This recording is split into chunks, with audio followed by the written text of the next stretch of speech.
Let's get next to one of my long-standing favorite areas of draft conversation, and that is Mel Kiper and running backs. So Yeah.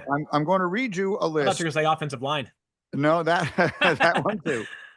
But I'm going to read you a comprehensive list of all of the running backs who've gone in round one since 2018.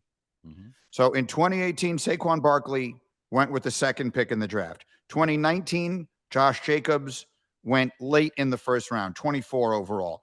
2020, Clyde Edwards-Helaire was the final pick of the first round. 2021, Najee Harris was late round one, 24th pick. No running backs went in the first round in 2022. Two of them went in 2023. That was Bijan Robinson at 8 and Jahmyr Gibbs at number 12. What would you describe as your level of certainty? And I'll look on the rankings here for Ashton Jeanty. Mel, you have him at number 5. Field, you have him at number 9 on your big boards. Yep. Mel, how would you describe your level of certainty that he will be a first-round pick this year? 100%. He's a first rounder. I said, people say, well, it's a contradiction because Kiper always says never draft a running back. He would never draft a running back in the first round. And I always say, you don't grade players on philosophy, you grade them on ability. So let's get that out of the way first. Ashton Jeanty is a running back, is a hell of a player. And I think you know what you're getting with him. So we talk about safe picks. Running backs, as long as they can pass protect, block, you give them the ball and you let them go. And I always say that's the only position where can be better as a rookie than you will be as a 5-6 year veteran. So to me, yes, the Dallas Cowboys, name a team, Ashton Jeanty would make a lot of sense. He's going very high. To me, when you look at the other running backs in this draft, there's a lot of them.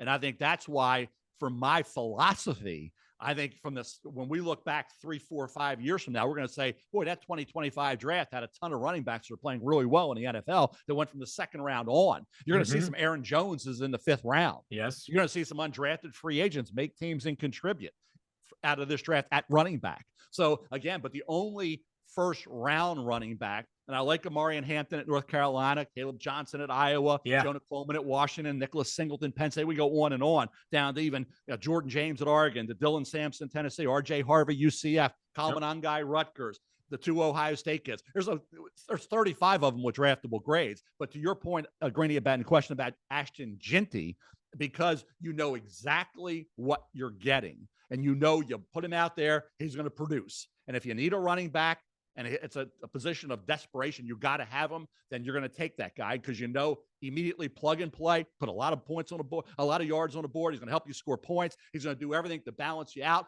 give you all that hey, complimentary football everybody talks about. So yes, Ashton Jeanty to me deserves to be a top 10 pick in this draft.